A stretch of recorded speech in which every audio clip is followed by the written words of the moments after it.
Hello guys, പുതിയൊരു വീഡിയോയിലേക്ക് എല്ലാവർക്കും സ്വാഗതം. കേരളത്തിൽ എവിടെയാണ് സന്തോഷമായിട്ട് സമാധാനമായിട്ട് ജീവിക്കാൻ കഴിയാന്ന് ചോദിച്ചാൽ ഒരൊറ്റ ഉത്തരം കേരളത്തിലെ ജയിലുകളാണ് എന്നുള്ളതാണ്. അത് വീണ്ടും വീണ്ടും തെളിയിച്ചുകൊണ്ടിരിക്കുക. ഗോവിന്ദചാമി ജയിൽ ചാടിയുമായി ബന്ധപ്പെട്ട് കേൾക്കുന്ന വാർത്തകൾ നോക്കുമ്പോൾ അവിടെ നിൽക്കുന്ന കുറെ ആളുകളുണ്ട്. ഈ ജയിലുമായി ബന്ധപ്പെട്ട് മാസം മാസം ശമ്പളം വാങ്ങുന്ന കുറച്ച് ആളുകളുണ്ടല്ലോ, അവർക്ക് പകരം ഒരു പൂച്ചക്കുട്ടിനെ അവിടെ വെച്ചിട്ടുണ്ടെങ്കിൽ അതൊന്ന് നിന്ന് കരഞ്ഞിട്ടെങ്കിലും എന്ത് ചെയ്യും, ഇതിന് പരിഹാരം ഉണ്ടാക്കുന്നുള്ളായിരുന്നു. ഒന്നും വേണ്ട, കുറച്ച് നായ്ക്കൾ അവിടെ ഉണ്ടെങ്കിൽ അയച്ചങ്ങൾ കുരച്ചിട്ടേലും, കടിക്കാൻ കഴിയുന്ന 4 നായ്ക്കൾ ഉണ്ടെങ്കിൽ അയച്ചങ്ങൾ കടിച്ചിട്ടേലും വേണം എന്ത് ചെയ്തിന് പുറത്ത് ചാടാൻ സംഭവിക്കൂലേന്നു. ഇത് 4 നേരം തിന്നാൻ കൊടുത്ത് അവിടെ അതിനുള്ളിലുള്ള ബാക്കിയുള്ള തടവുകാരുമായിട്ട് ജയിൽ ചാടിനെ കുറിച്ച് ചർച്ച ചെയ്യാനും അതിനുള്ള വഴികൾ ഒരുക്കാനും ഈ ജയിലിന്റെ മതിലിന് മുകളിലുള്ള കമ്പിവേലുണ്ട്, കറണ്ട് വരുന്നത്, അത് മുറിച്ച് കളയാനും ദിവസങ്ങളോളം ആ കമ്പിവേലി എന്ത് ചെയ്യാണ്, അവന് പോകാൻ സജ്ജീകരിക്കാൻ വേണ്ടി ദിവസങ്ങളോളം എടുത്ത് ആക്സോ ബ്ലേഡ് എടുത്ത് മുറിക്കാണ്. ആരെന്നറിയോ? ഗോവിന്ദചാമി, ഒറ്റക്കയ്യൻ ദജ്ജാല്. എങ്ങനെ കിട്ടിയ ആക്സോ ബ്ലേഡ്? ആരോട് ചോദിക്കൂലേ? നാട്ടുകാർക്ക് ഇവിടെ സാധാരണക്കാർക്കിടെ വെച്ച് തിന്നാന് അരി റേഷൻ പിടിന്ന് കൃത്യമായിട്ട് കിട്ടണില്ല.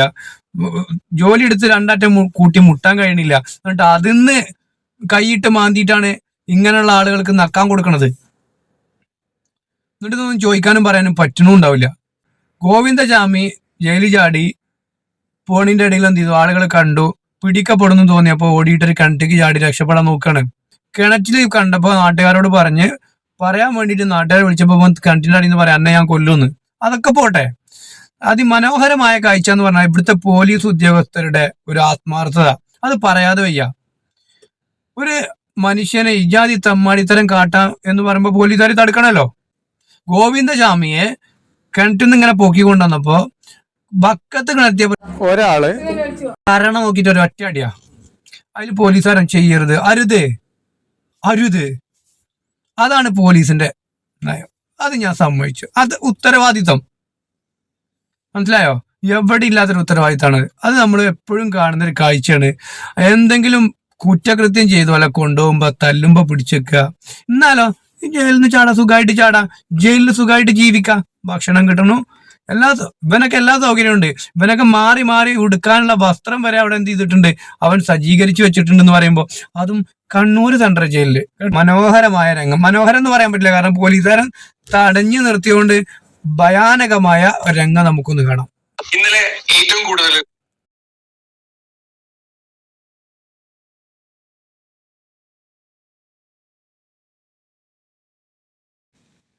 എന്തിനു പറയാന്, ജയിലിന്റെ നിയമങ്ങൾ അനുസരിക്കാൻ വേണ്ടി നിർബന്ധിക്കുമ്പോ അവിടുത്തെ ഒരു ജോലിക്കാരനോട് പറയാണ്, ഞാൻ ഇവിടുന്ന് ചാടിയിട്ട് എന്റെ വീട്ടിൽ പോയിട്ട് എന്റെ ഭാര്യനെയും മക്കളെയും ചെറിയ കുഞ്ഞുങ്ങളെ വരെ പീഡിപ്പിച്ച് കൊല്ലുന്നൊക്കെ പറഞ്ഞ് ഭീഷണി.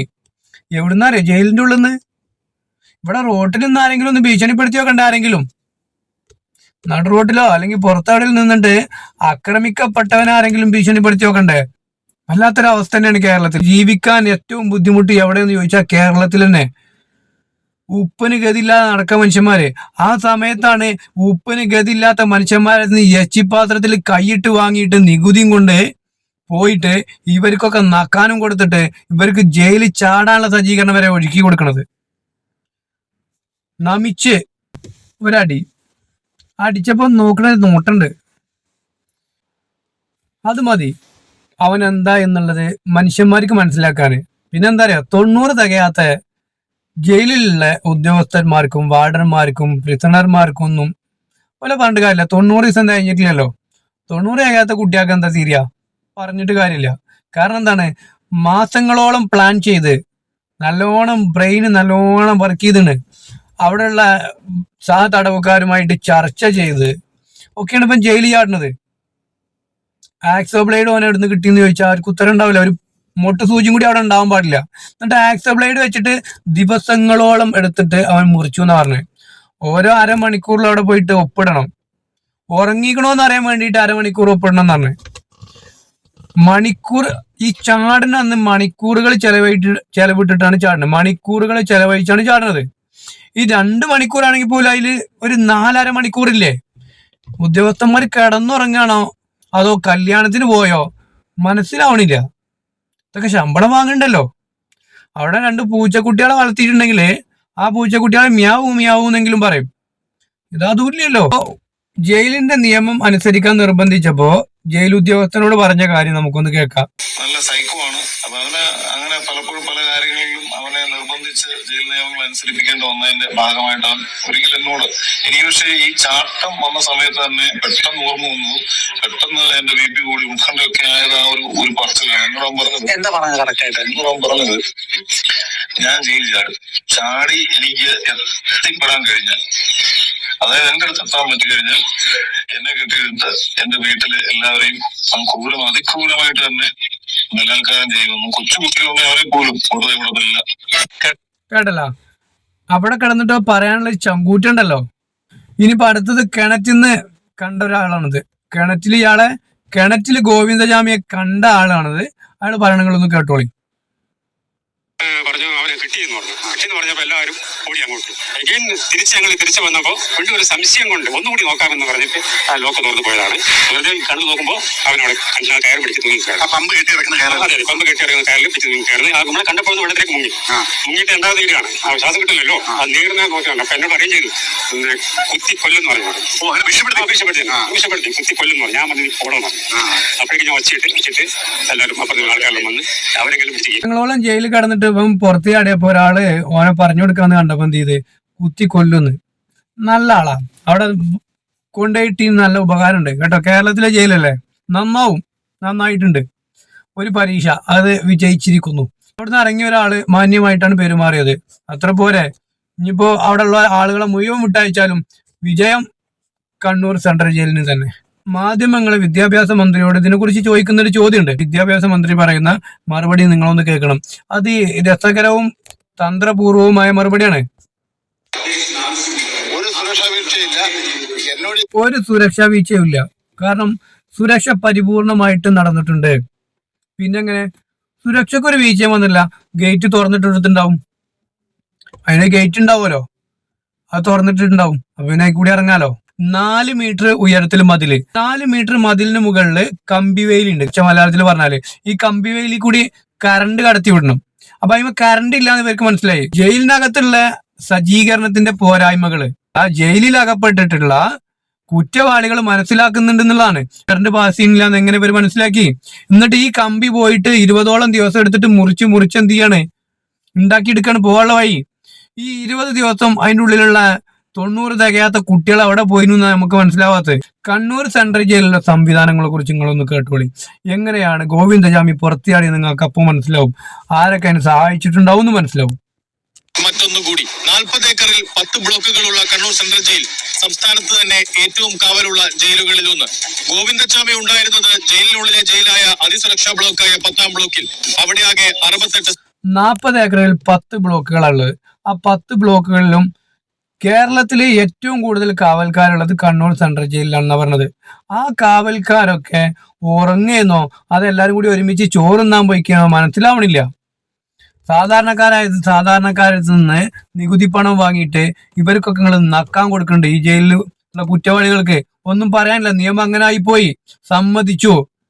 കൊല്ലാനുള്ള നിയമമില്ല, സമ്മതിച്ചു. ഇവിട്ട് തിന്നാൻ നക്കാൻ 4 നേരം നക്കാൻ കൊടുത്തിട്ട് അതിന്റെ ഉള്ളിൽ എങ്ങനെയും പിടിച്ചിട്ട് കേരളത്തിലെ ജനങ്ങൾക്ക് ജീവിക്കാനുള്ള സമാധാനം തന്നൂടെ നിങ്ങൾക്ക്? അതെങ്കിലും ചെയ്തൂടെ? ഒരു പെൺകുട്ടിനെ ട്രെയിനിൽ നിന്ന് വലിച്ചിട്ട് ഒറ്റ കയ്യൻ ദജ്ജാല് ആക്രമിച്ച് ക്രൂരമായി പീഡിപ്പിച്ച് കൊലപ്പെടുത്തിയിട്ട് ഓനെ കൊല്ലാൻ നിയമമില്ല, സമ്മതിച്ചു, നമിച്ചു. അതിന്റെ അപ്പുറത്തേക്ക് ആ ഇട്ട ജയിലില് ഓനൊന്ന് പിടിച്ചു നിർത്താനുള്ള ക്വാളിറ്റി കപ്പാസിറ്റി എങ്കിലും ഈ നിയമത്തിനും ഈ പറയുന്ന ജയിലിനും വേണ്ടേ? സെൻട്രൽ ജയിലിലാണ് പറഞ്ഞ കാര്യമുണ്ടോ? സെൻട്രൽ ജയിലിന് എത്ര ആൾ ചാടി ഈ കാലത്തിന്റെ ഉള്ളില്? ഇങ്ങനൊക്കെ ചാടിയിട്ട് പിന്നെ എന്താണ് ഇനി ചാടാതിരിക്കാനുള്ള സജ്ജീകരണം എന്തുകൊണ്ട് ഒരുക്കിക്കൂടാ? ഇത് പറയുന്ന ആളുകൾക്കേക്കാരം കുറ്റം. ഇനിയിപ്പോ ഞാൻ ഇത് പറഞ്ഞു എന്ന് പറഞ്ഞിട്ടേക്കാരം കേസ് എടുക്കുക. അതിന് കുഴപ്പമൊന്നുമില്ല. ഇവിടെ ഓരോ സെല്ലിലും ഒരു തടവുകാരൻ മാത്രം. ഓരോ സെല്ലിലും ഒരു തടവുകാരൻ മാത്രം. പക്ഷെ ഗോവിന്ദചാമിയുടെ പ്രത്യേകത കേട്ടോളി. നിരീക്ഷിക്കാൻ കൂടി വേണ്ടി ഒരു തടവുകാരൻ കൂടി അയാളുടെ സെല്ലിൽ ഗോവിന്ദചാമിയെ നിരീക്ഷിക്കാൻ വേണ്ടി ഒരു തടവുകാരൻ അയാളുടെ സെല്ലിൽ വേറെ കൊടുത്തു. നിരീക്ഷണത്തിന് കള്ളന്റെ അടുത്ത് തന്നെ താക്കോൽ കൊടുത്താൽ നല്ല സുഖമായിരിക്കുമല്ലോ. എന്നിട്ട് അവനോട് കൂടി പറഞ്ഞു, ഞാൻ ചാടാണ്, ഇജുമാണെങ്കിൽ പോരേന്ന്. ആരെടുത്തേക്കാ നിരീക്ഷണത്തിന് ആരെ ഏൽപ്പിച്ചു കൊടുത്തത്? വീണ്ടും ഈ കൊലം ക്രൂരമായി പീഡിപ്പിച്ച് കൊന്നിട്ട് ഈ കൊലയാളിനെ കൊണ്ടുപോയി ജയിലിലിട്ടിട്ട് ഓനെ നിരീക്ഷിക്കാൻ വേറെ ജയിൽ പുള്ളി. അതിനുള്ളിൽ ഒരു നായിനിട്ടുണ്ടെങ്കിലേ ചാടിനെ കാണുമ്പോ കടിച്ചു കീറിയനെ. ക്രൂര കുറ്റകൃത്യം ചെയ്തവർ, ലഹരിക്കേസ് കുറ്റവാളികൾ, വധശിക്ഷയ്ക്ക് വിധിക്കപ്പെട്ടവർ എന്നിവരാണ് 10ാം ബ്ലോക്കിൽ. 4 ഉപബ്ലോക്കുകളെ 10ാം ബ്ലോക്കില് ഇങ്ങനെയുള്ള അതിഭീകരമായ തെറ്റ് ചെയ്തവരാണുള്ളത്. തിരിച്ച അതിസുരക്ഷാ ജയിലിൽ രാത്രി ഡ്യൂട്ടിക്ക് 4 പേർ. രാത്രി ഡ്യൂട്ടിക്ക് 4 പേര്. കേട്ടല്ലോ, ഈ 4 പേര് അവിടെ എന്തെടുക്കുന്നു എന്ന് ചോദിച്ചാൽ ഉത്തരം ഉണ്ടാവില്ല. ചോദിക്കണവനാണ് കുറ്റം. ഞാൻ ചോദിച്ചു എന്നുള്ള കരഞ്ഞ് കുറ്റം ഉണ്ടാവുക. അസിസ്റ്റന്റ് പ്രസൻ ഓഫീസർമാർ ഓരോ അരമണിക്കൂറിലും അവിടെ കേട്ടോളി, സെല്ലിന് മുന്നിലെ ബോർഡിൽ ഇവർ ഒപ്പിടണം. ഓരോ അരമണിക്കൂറിലും സെല്ലിലെ മുന്നിലുള്ള ബോർഡില് ഇവർ വന്ന് ഒപ്പിടണം. അപ്പൊ ഈ തെമ്മാടി അതിൻ്റെ ഉള്ളിൽ നിന്ന് ചാടുമ്പോ മിനിമം 2 മണിക്കൂറേലും എടുത്തിട്ടുണ്ടാവില്ലേ? അപ്പൊ 4 വട്ടം ഒപ്പിടുന്ന സമയം കഴിഞ്ഞിട്ടുണ്ടാവില്ലേ? ഈ 4 പ്രാവശ്യം ഒപ്പിടാതെ ഇവൻ എവിടെ പോയി നോക്കാൻ ഒരാളവിടെ ഉണ്ടായില്ലെന്നല്ലേ? എന്തിനും നന്നുവരൊക്കെ ഒരു പ്രാവശ്യം ആരെങ്കിലും ഒക്കെ ചാടി കുഴപ്പമില്ലെന്ന് വെക്കാം. ഇത് എത്രാമത്തെ പ്രാവശ്യമാണ് കണ്ണൂർ സെൻട്രൽ ജയിലിൽ നിന്ന് ആളുകൾ ചാടുന്നത്? ഉറങ്ങിയിട്ടില്ല എന്ന് ഉറപ്പിക്കാൻ കൂടിയാണിത്. ഉറങ്ങിയിട്ടില്ല എന്ന് ഉറപ്പിക്കാൻ വേണ്ടിയിട്ടാണ് ഒപ്പിടാൻ പറയണത്. മനസ്സിലാക്കണം നിങ്ങള്. എന്നിട്ട് ചാടിയിട്ടില്ല എന്ന് ഉറപ്പിക്കാൻ അവിടെ സംവിധാനം ഇല്ലാന്ന്. കേട്ടില്ലേ? ജയിലേ നമോ നമ. പണിയെടുക്കുന്നുണ്ടോ എന്ന് നോക്കാൻ ഡെപ്യൂട്ടി പ്രിസൺ ഓഫീസറുടെ പരിശോധനയും ഇടയ്ക്കിടെ ഉണ്ട്. ഡെപ്യൂട്ടി പ്രിസണർ ഓഫീസർ ഇടയ്ക്കിടെ അവിടെ പരിശോധിക്കും. അപ്പൊ ഇവരൊക്കെ അവിടെ എന്തെടുക്കാണ്? ഇവിടെ പരിശോധിക്കണില്ല, പരിശോധന നടത്തുന്നേ ഇല്ല എന്ന് മനസ്സിലായത്. കാരണം എന്താ അറിയോ? മണിക്കൂറുകൾ എടുത്തിട്ട്, ദിവസങ്ങളോളം എടുത്തിട്ട് ആക്സോ ബ്ലേഡ് ഉപയോഗിച്ച് മതിലിന് മുകളിലുള്ള കമ്പി വേലി കട്ട് ചെയ്യാണ്, മുറിച്ച് വെക്കാണ്. ദിവസങ്ങളോളം എടുത്തിട്ട് കേട്ടോ. ഈ ദിവസങ്ങളൊക്കെ ഇവിടെയുള്ള ജോലിക്കാര് ആട്ടം നോക്കിയിരിക്കേനോ അതോ വേറെ എന്തേലും പണിയെടുക്കേനോ സമൂഹത്തോട് പറയണം നിങ്ങള്. കാരണം നിങ്ങളൊക്കെ ഇവിടെയുള്ള ആളുകളെ സത്യം പറയാൻ ഇവിടുത്തെ സാധാരണക്കാരൻ ജീവിക്കാൻ വഴിമുട്ടി നിൽക്കുക. എന്തിനു നോക്കിയാലും തൊള്ളി തോന്നിയ വിലയാണ്.